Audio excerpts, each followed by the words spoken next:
Di para sahabat itu, kaum muslimin, yang terbayang bagi mereka itu adalah infak, yang terbayang bagi mereka adalah sebuah kebahagiaan, keselamatan di akhirat yang kekal dan abadi di sisi Allah tabaraka wa taala. Semua kita boleh klaim sekarang, kamu cinta Nabi, cinta Ustaz. Cinta Nabi, cinta Ustaz. Termasuk saya, cinta Nabi, cinta. Dapat tahunya besok di akhirat. Maka apa kata Nabi sallallahu alaihi wasallam? Amalur rajuli biyadih. Penghasilan yang terbaik adalah pekerjaan yang dilakukan oleh seseorang dengan tangannya sendiri. Wa kullu bai'in mabrur, dan setiap jual beli yang mabrur. Ini aktivitas ini membantu saya di akhirat atau akan menyulitkan saya di akhirat? Kalau seandainya perbuatan itu ternyata akan menyulitkan kita di akhirat kelak, tinggalkan perbuatan itu. Istiqamah di atas ketaatan-ketaatan kepada Allah Azza wa Jalla. Salawat dan salam tercurahkan untuk Rasulullah sallallahu alaihi wasallam, seorang rasul yang mesti kita ikuti, yang mesti kita jadikan suri tauladan. Tidak ada jalan yang akan mendatangkan kebahagiaan yang sesungguhnya kecuali ketika kita bisa mengikuti Nabi sallallahu alaihi wasallam. Maka ikutilah Nabi sallallahu alaihi wasallam. Dan mengikuti Nabi tidak akan bisa kecuali dengan mempelajari sunnah-sunnah Nabi. Maka mesti dan wajib kita luangkan waktu kita untuk mempelajari sunnah-sunnah Nabi, mempelajari ajaran Rasulullah sallallahu alaihi wasallam, aqidatan wa ibadatan wa sulukan, pelajari, kemudian tegakkan, kemudian dakwahkan. Maka kita akan mendapatkan kebahagiaan. Tercurahkan salawat dan salam untuk keluarga Nabi dan seluruh para sahabatnya radhiyallahu anhum ajma'in wa man tabi'ahum bi ihsanin ila yaumiddin. Kaum muslimin, kaum muslimat yang dimuliakan oleh Allah Azza wa Jalla, di subuh hari ini kita akan membahas, masih dalam pembahasan-pembahasan adab yang jika seandainya diperhatikan oleh seorang muslim, maka biiznillah dia akan mendapatkan kebaikan-kebaikan yang sangat banyak. Di pagi hari ini kita akan membahas tentang adabul libas, adab di dalam berpakaian. Ini sesuatu yang atau pekerjaan yang selalu kita lakukan karena kita diperintahkan oleh Allah Azza wa Jalla untuk menutup aurat kita. Artinya kita berpakaian, kita memakai pakaian, dan ini merupakan nikmat yang diberikan oleh Allah Azza wa Jalla. Diberikan nikmat oleh Allah Subhanahu wa taala, di antaranya adalah pakaian yang menutupi aurat kita. Ini adalah nikmat yang diberikan oleh Allah Azza wa Jalla. Nabi sallallahu alaihi wasallam meriwayatkan dari Allah Azza wa Jalla fima yarwihi an rabbih tabaraka wa ta'ala, Allah Azza wa Jalla mengatakan sebagaimana yang dikeluarkan oleh Imam An-Nawawi di dalam kitabnya Al-Arba'in dan dikeluarkan oleh Imam Ibn Rajab di dalam kitabnya Jami'ul Ulum wal Hikam. Allah Azza wa Jalla mengatakan, ya ibadi kullukum 'arin illa man kasautuhu fastaksuni aksukum. Wahai hambaku, kata Allah Azza wa Jalla, kullukum 'arin, semua kalian tidak berpakaian, tidak berbusana, telanjang. Illa man kasautuhu, kecuali orang-orang yang telah aku berikan pakaian. Maka mintalah kepadaku, aku akan berikan kepadamu. Salah satu rezeki yang Allah berikan kepada manusia, maka diberikan mereka pakaian oleh Allah Subhanahu wa ta'ala. Dari rezeki yang dibagi oleh Allah Azza wa Jalla, kita bisa membeli pakaian. Dengan pakaian itu kita menutup aurat-aurat kita. Dan ingat, menunjukkan pakaian ini sesuatu yang penting. Salah satu nafkah yang bersifat wajib hukumnya, yang mesti dipenuhi oleh seorang suami, terhadap istrinya dan anak-anaknya, diantaranya adalah nafaqatul kiswah, nafkah pakaian. Mesti tercukupi pakaian istrinya dan anak-anaknya. Bahkan dia merupakan di antara pesan yang dipesankan oleh Nabi SAW ketika Hajjatul Wada', ketika Nabi berhaji, dan itu adalah haji yang terakhir, pertama dan yang terakhir, disebutkan dalam kitab sejarah. Dan ketika di padang Arafah, Nabi berkhutbah di hadapan para sahabatnya, menyampaikan banyak pesan. Di antaranya Nabi menyampaikan pesan hak seorang istri yang mesti ditunaikan oleh seorang suami. Apa hak istri yang mesti ditunaikan oleh seorang suami? Nabi mengatakan, wa min haqqihinna 'alaikum an tuhsinu ilaihinna fi ta'amihinna wa kiswatihin.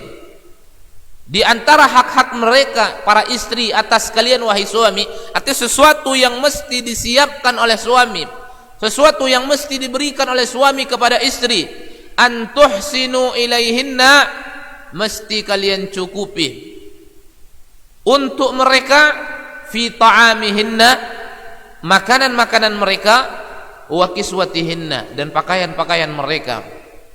Jadi pakaian itu sesuatu yang penting. Kalau bicara tentang pakaian, ada adab-adab, ada etika-etika yang mesti kita perhatikan. Ketika kita beradab dan ketika kita beretika dengan apa yang telah diajarkan oleh Nabi, maka kita akan mendulang pahala yang sangat banyak. Kenapa? Karena ini berulang kali kita lakukan setiap hari. Tidaklah keadaan kita melainkan memakai pakaian. Ya, tidaklah keadaan kita melainkan memakai pakaian. Maka mesti kita perhatikan hadiyun nubuwah, petunjuk Nabi yang menerangkan tentang hal itu. Ingat ma'asyiral muslimin, semua orang menginginkan kecintaan dari Allah Azza wa Jalla. Bagaimana Allah mencintai kita? Allah Subhanahu wa ta'ala mencintai hambanya ketika sang hamba bisa mengikuti hadiyun nabawi dalam segala hal, bahkan sampai dalam berpakaian. Itu diatur dalam syariat kita karena sesuatu yang penting. Allah Azza wa Jalla mengatakan dalam Al-Quran, Allah Subhanahu wa ta'ala mengatakan di dalam Al-Quran dalam surat Al-A'raf, a'udzu billahi minasyaitonir rajim. Ini menunjukkan pentingnya pakaian. Ya bani Adam, khudhu zinatakum inda kulli masjidin wa kulu washrabu wa la tusrifu innahu la yuhibbul musrifin. Jadi pakaian ini disebutkan oleh Allah Azza wa Jalla di dalam Al-Quran. Di dalam ayat pertama yang kita sebutkan ini, Allah menyebutkan dengan zinah, perhiasan. Perhiasan di dalam ayat ini adalah pakaian. Allah perintahkan kita mengambil perhiasan setiap kita ingin melaksanakan salat. Setiap kita ingin melaksanakan salat. Artinya berpakaianlah kita ketika kita menghadap kepada Allah Jalla wa Ala di dalam salat kita dengan pakaian yang bersih, dengan pakaian yang sesuai memenuhi kriteria syariat. Khudhu zinatakum inda kulli masjid. Ambillah perhiasanmu setiap kau melaksanakan salat. Artinya berpakaianlah dengan pakaian yang bersih. Karena kita menghadap kepada Allah Jalla wa Ala, Rabb yang mulia. Terkadang sebagian orang ketika dia menghadap orang lain yang menurut dia mulia dari sisi dunia, dia betul-betul memakai pakaian yang sempurna, mungkin pakaian yang paling mahal yang dia miliki. Tetapi menghadap kepada Allah Azza wa Jalla, dia tidak perhatikan. Para Allah Subhanahu wa ta'ala merintahkan agar diperhatikan. Ya, khudhu zinatakum inda kulli masjid. Ayat ini menunjukkan bagaimana pentingnya seorang itu memperhatikan pakaian yang dia pakai, terutama ketika dia menghadap kepada Allah Jalla wa Ala di dalam salat yang telah dia yang sedang dia lakukan. Memperhatikan. Khudhu zinatakum inda kulli masjid. Kemudian Allah Azza wa Jalla bahkan menyebutkan kalimat-kalimat libas yang artinya pakaian. Jadi tadi Allah sebutkan dengan kalimat zina, zinatun artinya perhiasan. Maksudnya adalah diantaranya berpakaian dengan pakaian yang bersih, yang sesuai menurut tuntunan syariat, menutup aurat, ya, pakaian yang bersih. Kemudian di dalam ayat yang kedua ini Allah menyebutkan langsung dengan kalimat libas, tidak zina, tetapi libas artinya pakaian, menunjukkan pentingnya perkara pakaian ini. Apa kata Allah Azza wa Jalla? Allah mengatakan, ya bani Adam, qad anzalna alaikum libasan yuwari sawatikum warisha wa libasut taqwa dzalika khair. Allah Azza wa Jalla langsung menyebutkan kalimat libas. Libas itu artinya pakaian. Wahai anak Adam, kata Allah Azza wa Jalla, qad anzalna alaikum, kami telah menurunkan kepada kalian, kami telah menurunkan kepada kalian libasan, pakaian, yuwari sawatikum warisha wa libasut taqwa dzalika khair. Dengan pakaian tadi kamu bisa menutupi aurat-auratmu. Sawatikum, sawatikum, Allah Jalla wa Ala menyebutkan aurat di dalam ayat ini dengan kalimat sawah. Sawah itu artinya sesuatu yang buruk. Artinya apa? Merupakan fitrah seorang, terutama seorang muslim, ma'asyal muslimin, dia tidak ingin auratnya dilihat oleh orang yang tidak diizinkan untuk melihatnya. Dia nggak suka itu. Seharusnya sebagai seorang muslim demikian. Karena Allah Jalla wa'ala menyebutkan kalimat aurat dengan sawah. Sawah itu artinya sesuatu yang buruk, artinya fitrah seorang muslim, dia ingin menutup, dia semestinya menutup auratnya. Dia tidak suka auratnya dilihat oleh orang lain, ya. Tapi sebagian orang justru auratnya dia suka dilihat oleh orang lain. Padahal Allah sebut kalimat aurat itu, Allah sebut aurat itu dengan kalimat sawah, sesuatu yang buruk. Kita nggak suka orang lain melihat aurat kita, kecuali orang-orang yang memang diizinkan untuk melihatnya dari mahram-mahram kita. Tapi kalau tidak, maka kita tidak suka orang lain melihatnya, maka kita tutup. Diturunkan pakaian oleh Allah Azza wa Jal, tujuannya adalah yuwari sawatikum warisha. Dengan pakaian itu kalian bisa menutupi aurat-aurat kalian, kata Allah Subhanahu wa taala. Jadi libas di dalam ayat ini, libas secara zahir ini libas yang kita pakai. Pakaian kita pakai dengan pakaian yang diturunkan, ya, yang kita diberi rezeki oleh Allah Azza wa Jalla, kita bisa menutup aurat-aurat kita yang kita nggak suka orang lain melihatnya, kecuali orang-orang yang memang diizinkan oleh Allah Subhanahu wa taala dari mahram-mahram kita.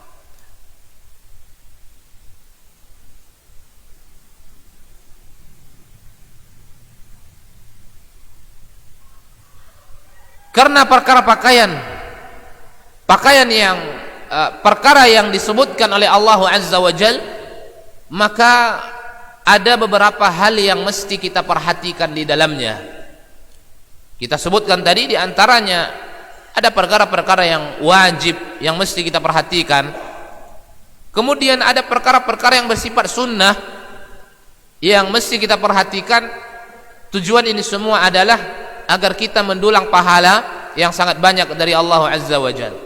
Yang pertama adalah tidak bolehnya seorang laki-laki, ini khusus laki-laki yang pertama, tidak bolehnya seseorang alla yalbisal harir mutlaqan. Tidak boleh bagi laki-laki untuk memakai pakaian sutra, ya. Maka ini mesti diperhatikan, terutama orang-orang yang apa namanya, yang memiliki harta yang banyak, uang yang melimpah, kemudian mereka memakai sesuatu yang serba mahal, kemudian diantaranya adalah pakaian-pakaian sutra, ya. Maka kita katakan ini adalah sesuatu yang terlarang di dalam syariat. Berpakaian sesuatu yang diperintahkan. Dengan pakaian itu kita bisa menutup aurat kita, bahkan hukumnya wajib menutup aurat. Diperintahkan oleh Allah Azza wa Jalla, diperintahkan oleh Nabi sallallahu alaihi wasallam.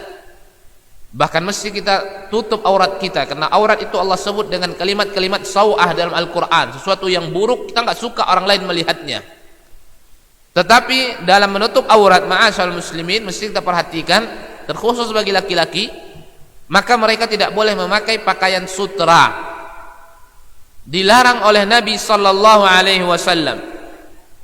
Sawa'an kana fi thawbin aw imamatin. Baik sutra itu sebagai pakaian dia atau sarban dia. Sorban dia. Maka tidak boleh. Ya, pakaian dia ya atau celana, kemudian sorban, sesuatu yang dia pakai oleh badannya, maka tidak diperbolehkan. Maka disebutkan sawa'un kana fi thawbin aw imamatin, atau selain daripada itu, ya, sesuatu yang dia pakai. Jubahnya tidak boleh dari kain sutra, baju dalamnya juga tidak boleh, celananya juga tidak boleh, sorbannya juga tidak boleh. Nabi sallallahu alaihi wasallam mengatakan,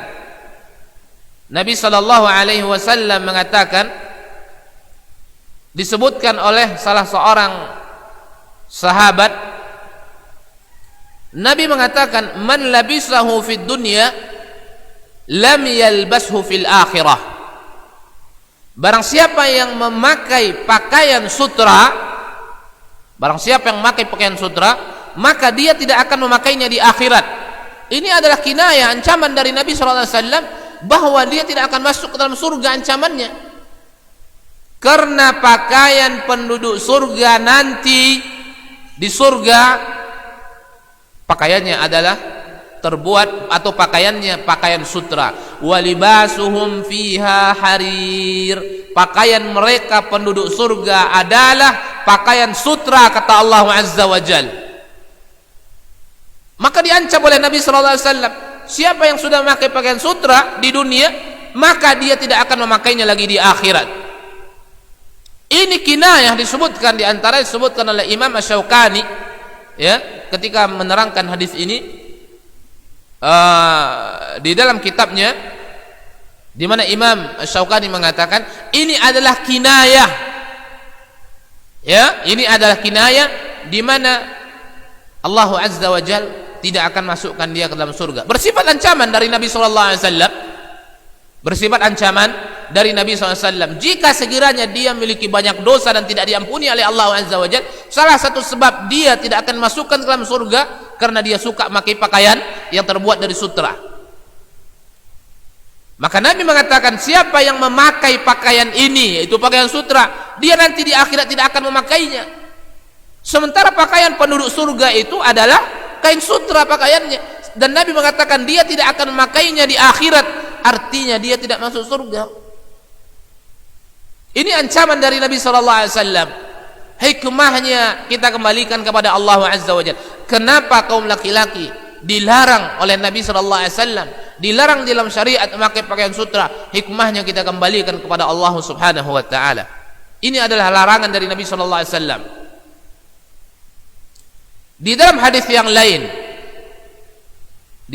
yang lain, suatu ketika Nabi SAW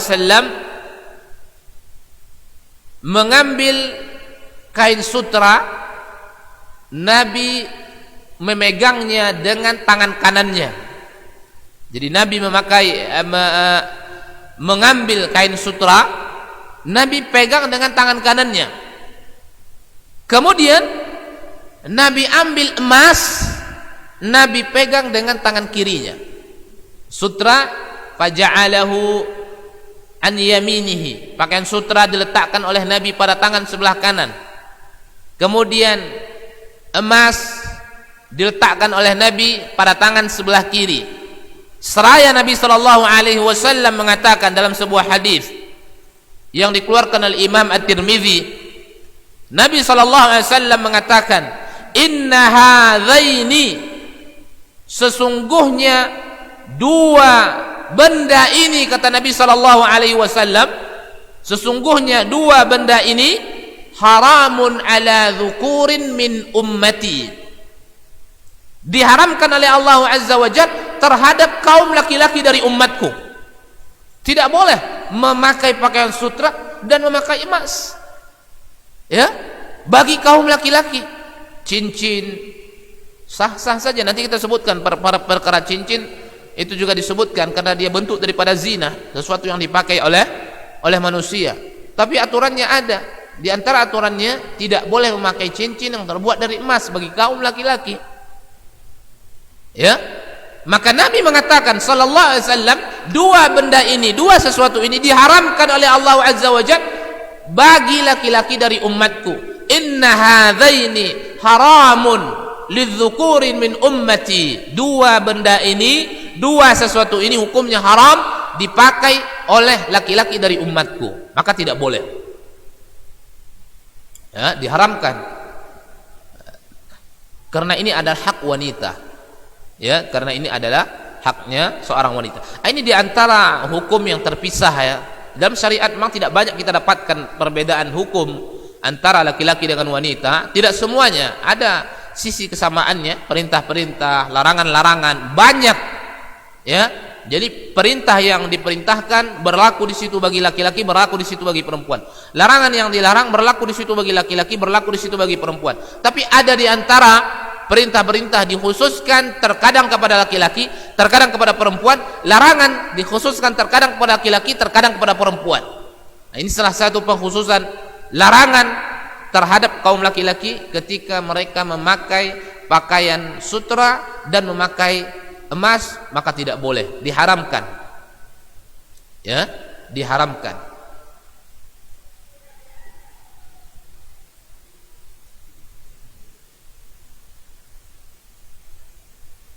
Kemudian di dalam hadis yang lain, ya, di dalam hadis yang lain, yang tadi adalah hadis Abu Daud, kemudian di dalam hadis yang lain hadis At-Tirmidzi, yang tadi adalah hadis Abu Daud, kemudian di dalam hadis At-Tirmidzi Nabi sallallahu alaihi wasallam mengatakan, hurrima libasul harir wadh-dhahab ala dzukurin ummati wa uhilla linisaihim, wa uhilla linisaihim. Diharamkan, kata Nabi sallallahu alaihi wasallam, haram. Haram itu berarti larangannya kuat. Di ahkam taklifiyah itu ada 5. Haram, wajib, makruh, mandub, mubah. Kalau kuat perintahnya itu wajib, berdosa meninggalkannya karena perintahnya kuat. Tetapi diperintahkan tetapi tidak kuat seperti yang wajib, maka sunnah. Disebut dalam istilahnya mustahab, ya, mustahab. Kalau kuat larangannya berarti berdosa melakukannya, maka disebut haram. Dilarang tetapi tidak kuat larangannya seperti yang diharamkan, berarti makruh, berpahala meninggalkannya. Kemudian boleh dilakukan, boleh tidak, ya, namun mesti kita yakini hal yang boleh itu hukumnya boleh, tidak boleh kita berlebih-lebihan. Hal yang boleh menjadi tidak boleh, seakan-akan mandang itu haram, maka tidak boleh. Itu adalah mubah. Jadi kalau haram ini tekanannya kuat untuk meninggalkannya. Barang siapa yang tidak meninggalkan yang haram maka berdosa. Maka berdosa. Bahkan jika sekiranya dalamnya ada ancaman, ya, maka itu termasuk bentuk daripada kabiratun min kabairidz dzunub, salah satu daripada dosa besar. Dan larangan terhadap memakai pakaian sutra ini tidak 1-2 hadis disebutkan oleh Nabi sallallahu alaihi wasallam. Ya, ada beberapa hadis disebutkan oleh Nabi, bahkan di dalamnya ada bentuk kinayah, ancaman bahwa orang itu tidak akan masuk ke dalam surga. Jadi bukan perkara yang main-main. Ya, terutama orang-orang yang terbiasa memakai hal yang seperti ini, maka ya dari sekarang mesti kita tinggalkan karena diharamkan dalam syariat kita. Bahkan disebutkan oleh Imam Asy-Syaukani, ya, itu adalah kinayah di mana dia diancam tidak masuk ke dalam surga karena Nabi mengatakan dia tidak akan makainya di akhirat. Sementara kalau penduduk surga pasti makainya karena Allah mengatakan waliwasuhum fiha harir, pakaian mereka ada pakaian sutra, kata Allah azza wajalla. Kita ulang, larangan ini terkhusus kepada kaum laki-laki. Karena Nabi mengatakan wa uhilla linisaihim, dihalalkan bagi perempuan-perempuannya. Perempuan boleh pakai pakaian sesuatu, silahkan, untuk berhias-hias di hadapan mahramnya, di hadapan suaminya, di hadapan orang tuanya, ya. Kemudian di hadapan anak-anaknya. Tapi bagi laki-laki maka tidak diperbolehkan. Nabi sallallahu alaihi wasallam menyebutkan hal ini, ma'asyal muslimin, ya, kalau kita tinggalkan maka biiznillah kita akan mendapatkan kebaikan-kebaikan dari Allah Azza wa Jalla. Di setiap larangan itu kita mesti ingat, saya tidak melakukan hal ini karena hukumnya haram, ya, karena hukumnya haram, maka biiznillah kita akan diberikan ganjaran oleh Allah Azza wa Jalla. Jadi kita meninggalkan sesuatu yang dilarang itu bukan karena tidak mampu, ya, bukan karena tidak mampu. Ada orang meninggalkan larangan bukan karena dia takut itu adalah larangan dari Allah Azza wa Jalla, tapi karena dia tidak mampu. Orang yang seperti ini tidak akan diberikan kebaikan ganjaran dari Allah Azza wa Jalla, karena dia tidak mampu. Disebutkan di dalam sebuah hadis di mana seorang itu akan diberikan ganjaran oleh Allah Azza wa Jalla, ya. Ada di antara maknanya disebutkan li ajli, karenaku, kata Allah Azza wa Jalla. Jika kita meninggalkan sesuatu yang dilarang bukan karena tidak mampu, tetapi kita meninggalkan sesuatu yang dilarang karena kita takut terjerumus ke dalam larangan yang dilarang oleh Allah Azza wa Jalla. Tidak sama kedudukannya orang yang meninggalkan larangan karena tidak ada kesempatan melakukannya, karena tidak kuat melakukannya. Yang biasa mencuri misalnya, ya, sudah tidak mencuri lagi, bukan karena taubat, tapi karena ketat penjagaan, keamanan. Karena banyak misalnya kejadian pencurian, kemudian ketatlah di situ, sangat diketatkan, ya, baik warga atau aparat betul-betul menjaga. Diadakanlah ronda, ya, bergiliran untuk menjaga 5 orang satu malam misalnya keliling di rumah untuk menjaga rumah warga. Kemudian dengan keadaan seperti itu, yang biasa mencuri dia nggak mencuri lagi, tapi bukan karena meninggalkan takut kepada Allah Azza wa Jalla, karena tidak ada kesempatan. Maka yang seperti ini tidak akan diberikan ganjaran oleh Allah Azza wa Jalla, karena bukan ikhlas kepada Allah Azza wa Jalla taubatnya. Dia meninggalkan karena tidak ada kesempatan, karena tidak mampu, penjagaan begitu kuat oleh warga, begitu juga aparat. Orang yang akan diberikan ganjaran pahala oleh Allah Azza wa Jalla ketika mereka meninggalkan sesuatu yang diharamkan oleh Allah Subhanahu wa taala, ketika mereka tinggalkan itu memang karena takut kepada Allah Azza wa Jalla. Ini sesuatu dilarang oleh Allah Subhanahu wa taala, maka saya takut, ingin mengharapkan ganjaran pahala dari Allah Azza wa Jalla, maka saya tinggalkan. Orang yang seperti ini akan diberikan ganjaran oleh Allah Subhanahu wa taala.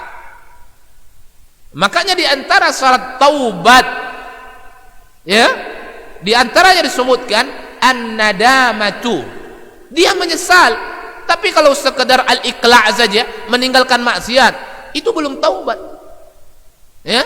Meninggalkan maksiat saja itu belum taubat. Bisa jadi dia meninggalkan maksiat itu, ya, karena tidak ada kesempatan melakukan maksiat lagi. Maksiat-maksiat yang zahir, kalau yang dia sendiri tentu terserah dia. Yang zahir, yang di hadapan orang misalnya, kalau dia lakukan maka akan tercemar dia ketika dia tangkap. Maka dia takut, bukan takut kepada Allah, ya, tapi takut ditangkap oleh orang, oleh warga, bukan takut kepada Allah Azza wa Jalla. Dia tinggalkan, maka dia tidak diberikan ganjaran, maka taubat tidak diterima oleh Allah Subhanahu wa taala. Itu bukan taubat. Maka taubat itu ada an-nadamah. Nah, begitu juga terhadap sesuatu yang diharamkan. Ketika kita ingin mendulang pahala dari Allah Azza wa Jalla, kita mesti ada rasa takut kalau kita lakukan itu. Maka kita tinggalkan. Saya takut kepadamu ya Allah, maka saya tinggalkan pakaian-pakaian harir. Saya tidak memakai emas, ya. Saya tinggalkan. Saya mengharapkan ganjaran dan pahala darimu, ya Allah. Kemudian yang kedua, juga khusus bagi kaum laki-laki, alla yutila thawbahu aw sirwalahu. Yang kedua adalah dia tidak memanjangkan pakaiannya. Ini masih banyak di antara masyarakat, dan mesti berusaha, ya, dan mesti berusaha menjadi seorang muslim yang lebih tunduk dan patuh kepada aturan-aturan syariat Allah Jalla wa Ala. Tidak boleh bagi seorang memanjangkan pakaiannya atau celananya,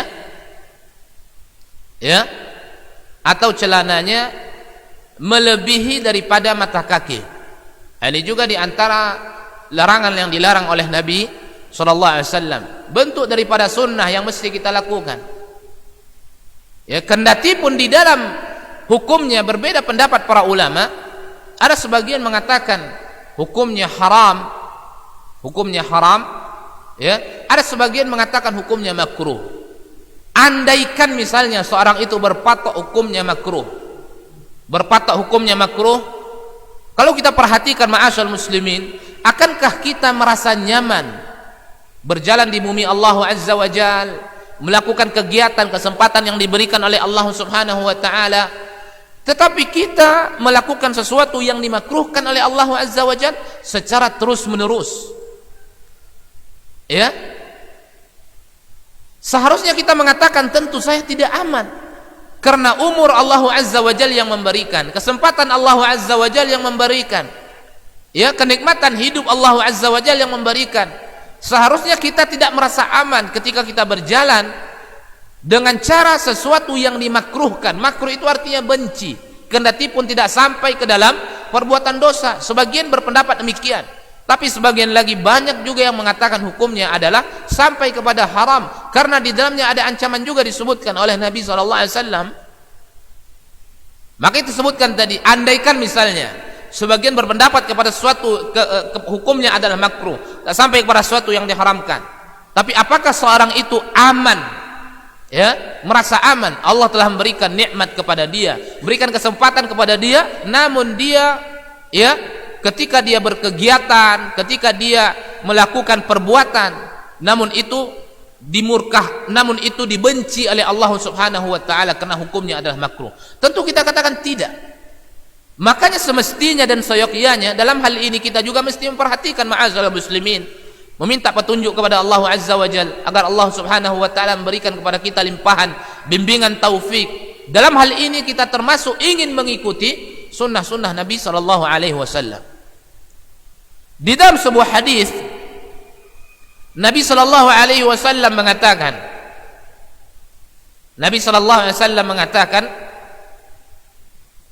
al-isbalu fil izar wal qamis wal imamah man jarra minha syai'an khuyala lam yanzur ilaihi yaumal qiyamah. Ini bagi orang-orang yang memanjangkan, terdapat juga ancaman disebutkan dalam sebuah hadis oleh Nabi SAW, di mana Allah Azza wa Jalla tidak akan melihat kepadanya pada hari kiamat. Artinya penglihatan rahmat.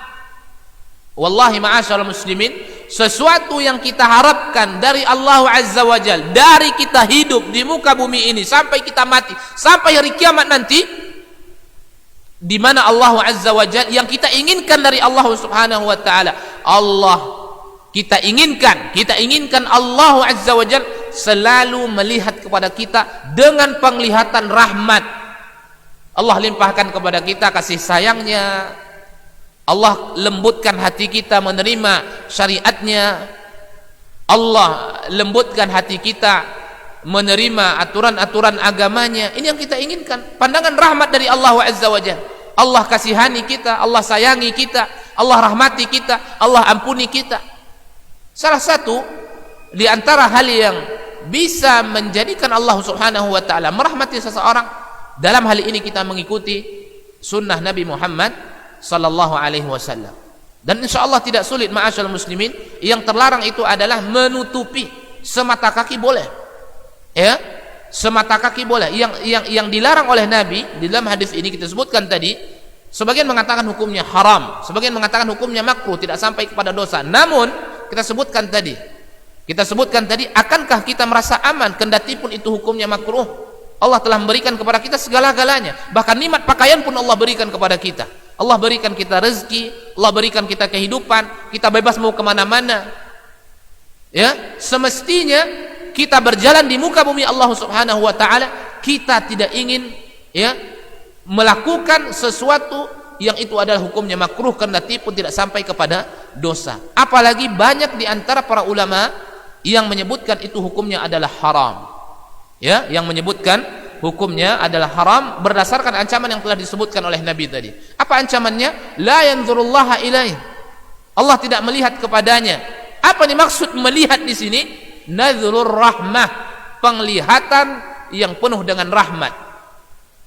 Nabi mengatakan dalam sebuah hadis, la yadkhulul jannah ahadum minkum bi amalihi. Seorang kalian tidak akan masuk surga dengan amal perbuatannya. Seorang kalian tidak akan masuk surga dengan amal perbuatannya. Artinya bukan amal perbuatan kita ini yang masukkan kita ke dalam surga, tetapi yang masukkan kita ke dalam surga adalah rahmat dari Allah Azza wa Jalla. Rahmat Allah itu bisa kita dapatkan dari ibadah-ibadah yang kita lakukan. Maka semua ibadah kita bermubadarah kepadanya. Kita bersemangat karena kita tidak tahu ibadah yang mana yang kita lakukan dengan semangat yang mendatangkan rahmat Allah Subhanahu wa taala. Artinya marilah kita menjadi seorang muslim, seorang muslimah, melakukan perbuatan-perbuatan yang mendatangkan rahmat Allah, dengannya kita akan masuk ke dalam surga, dan meninggalkan perbuatan-perbuatan ma'asyarul muslimin yang menjauhkan kita dari rahmat Allah Subhanahu wa taala. Karena kalau sudah jauh dari rahmat Allah Azza wa Jalla, bagaimana kita masuk ke dalam surga? Karena yang masukkan kita ke dalam surga adalah Allah Azza wa Jalla dengan rahmatnya, bukan perbuatan kita. Tapi kalau kita sudah jauh dari rahmat Allah, bagaimana Allah Azza wa Jalla akan masukkan kita ke dalam surga? Maka hal ini ma'asyarul muslimin, ya, ini mesti kita sampaikan dan mesti kita pahami baik-baik, sesuatu yang disunnahkan oleh Nabi. Dan bayangkan kalau kita amalkan ini sunnah, kemanapun kita dalam keadaan menegakkan sunnah, kemanapun kita, berapa jam kita berjalan di muka bumi ini dan kita tegakkan ini sunnah, kita dalam menegakkan sunnah Nabi SAW. Iya, sunnah itu bukan ini satu-satunya, masih banyak sunnah, iya, tapi ini diantaranya. Bahkan ini bisa dikatakan sulit terlepas dari seseorang ketika dia menegakkan, kecuali ketika dia menanggalkannya, ya, mungkin ketika dia mandi. Tapi selain itu dia akan berpakaian, baik pakaian atas atau pakaian bawah, baik baju atau celana, kemana-mana dia menggunakannya. Jika sekiranya dia menegakkan ini sunnah yang disunnahkan oleh Nabi SAW, subhanallahil azim, selalu dia menegakkan sunnah karena dia selalu menggunakan pakaian atau celana. Ingat, sesuatu ibadah yang utama yang akan mendatangkan kecintaan Allah kepada hambanya, ittiba'u hadiyun nubuwah, mengikuti petunjuk Nabi SAW. Di antara petunjuk Nabi itu, di antaranya ini dia, cara berpakaian. Kemudian berikutnya,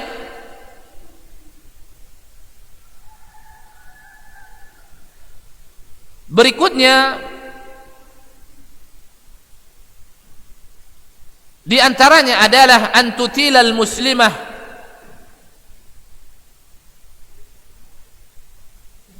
di antaranya adalah ayyu'thira, tinggal satu nomor, ayyu'thira libasal abyad ala ghairihi. Ini hukumnya sunnah, ya, ini hukumnya sunnah dan tidaklah wajib. Ayyu'thira libasal abyad ala ghairihi, hendaklah seorang muslim mengutamakan, tapi tentu tidak selalu. Karena kita sebutkan, hendaklah seorang muslim mengutamakan memakai pakaian yang berwarna putih. Hukumnya tidak wajib, berbeda dengan yang di atas tadi. Kalau yang di atas 1, 2 itu antara halal dan haram. Yang ketiga, sunnah mustahabbah, dan tidak ada yang mengatakan wajib. Ayyu'thira libasal abyad, hendaknya seorang muslim mengutamakan baju yang berwarna putih. Tetapi tidak sampai di situ, ya, tidak sampai di situ. Wa ayyara libasa kulli launin jaizan, dan hendaklah seorang itu melihat pakaian semua warna, apapun warna pakaian itu, kulla launin, hukumnya boleh dipakai. Maka Nabi SAW pun memakai pakaian selain warna putih. Artinya apa? Tidak boleh seseorang Ini yang kita sebutkan perkara-perkara yang mubah tadi. Jadi perkara-perkara yang mubah jangan seakan-akan dianggap hukumnya tidak boleh. Ya, jangan seakan-akan dianggap hukumnya tidak boleh. Ada satu sunnah, wallahi mulia ketika kita tegakkan. Kendati pun itu hukum sunnah mustahabah, tidak wajib. Seperti pakaian putih. Tetapi ketika disebutkan pakaian warnanya selain putih hukumnya boleh, mubah, maka pandanglah itu dengan pandangan yang mubah. Jangan dipaksakan ya memakai pakaian putih kemudian memandang pakaian selain putih hukumnya tidak boleh. Maka ini tidak boleh. Ya, berarti nanti hukum mubah bisa hilang. Yang ada hanya mustahab saja. Maka ini dilarang. Oleh karenanya ketika disebutkan apa sih pembebanan perkara-perkara yang mubah, kalau wajib jelas bebannya, kalau sunnah juga demikian, kendati pun tidak ditekankan, artinya tidak sampai kepada dosa kalau ditinggalkan. Haram juga jelas, makruh juga jelas. Kalau perkara mubah bagaimana? Berkenaan dengan keyakinan. Yakinilah perkara mubah itu adalah mubah. Yakinilah perkara yang boleh itu adalah boleh. Bahkan yang menunjukkan itu boleh, Nabi SAW juga disebutkan dalam beberapa hadis memakai pakaian selain berwarna putih. Ya, jadi kita tidak boleh memaksakan mesti putih seakan-akan yang selain putih tidak boleh. Ingat, ini berbeda dengan dua yang di atas. Ya, ini hukumnya mustahabbah. Wa ayyara, dan mesti dia melihat selain yang berwarna putih apapun warnanya, jaizan, hukumnya boleh. Tapi kalau dia memakai pakaian putih dengan tujuan ittiba, cinta kepada sunnah Nabi, maka dia akan mendapatkan kebaikan dari Nabi, maka dia akan mendapatkan kebaikan dari Allah Azza wa Jalla, mengikuti sunnah Nabi SAW. Tapi dia mesti berkeyakinan warna selain putih maka diizinkan, karena Nabi juga memakai warna selain daripada putih. Apa dalilnya? Nabi SAW menyebutkan albisul bayada, pakailah oleh kalian pakaian yang berwarna putih. Fa innahu atharu wa atyab, dia lebih suci dan lebih bersih. Wa kaffinu fiha mautakum, dan kafanilah orang-orang yang sudah meninggal di antara kalian dengan kain kafan yang berwarna putih. Kemudian disebutkan juga ma'asyiral muslimin, walamma sahha anhu sallallahu alaihi wasallam, ini menunjukkan, maka tadi penulis buku mengatakan hendaklah setiap muslim perhatikan warna selain putih itu boleh dipakai.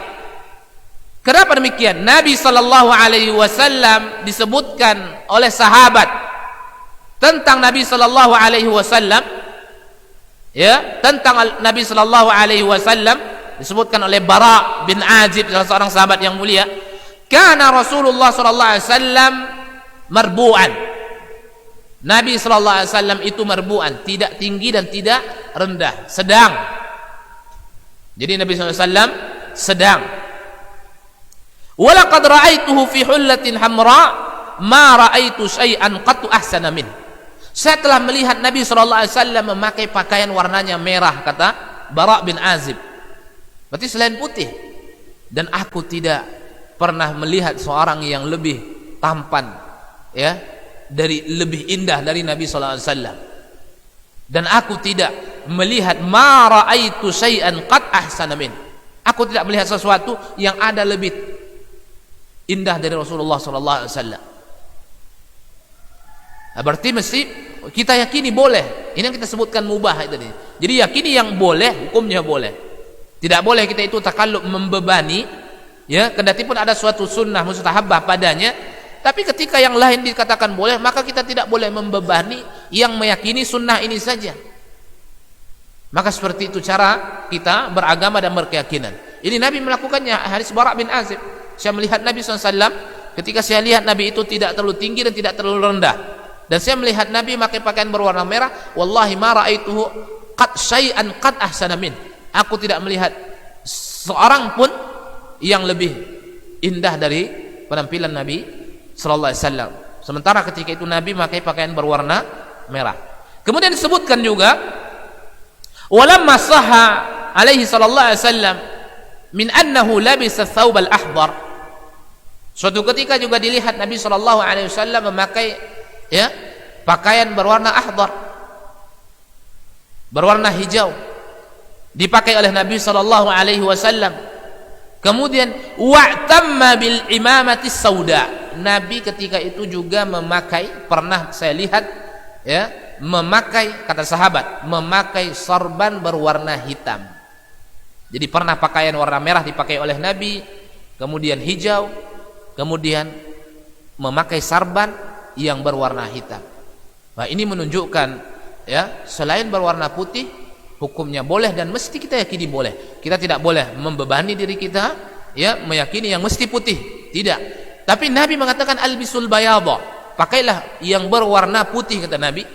Artinya didahulukan. Ketika dengan tujuan ittiba kepada Nabi, maka kita akan mendapatkan kebaikan dari Allah Azza wa Jalla. Namun mesti kita yakini sesuatu yang lain warnanya hukumnya boleh, karena didapatkan Nabi memakai selain warna putih. Bahkan disebutkan oleh Bara bin Azib, ma ra'aitu syai'an qat ahsana min. Aku tidak mendapatkan sesuatu yang lebih baik penampilannya ya, lebih indah dari Nabi sallallahu alaihi wasallam. Nah, ini 3 yang bisa kita sampaikan di subuh hari ini. Insyaallah kita lanjutkan di pertemuan yang akan datang. Mudah-mudahan Allah Azza wa Jalla membimbing kita, melimpahkan taufiknya kepada kita, dengannya kita bisa menegakkan sunnah Nabi. Mudah-mudahan bermanfaat. Wa sallallahu wasallam wa baraka wa an'ama ala abdihi wa rasulih nabiyina wa habibina wa sayyidina Muhammadin wa ala alihi wa sahbihi ajmain. Assalamualaikum warahmatullahi wabarakatuh.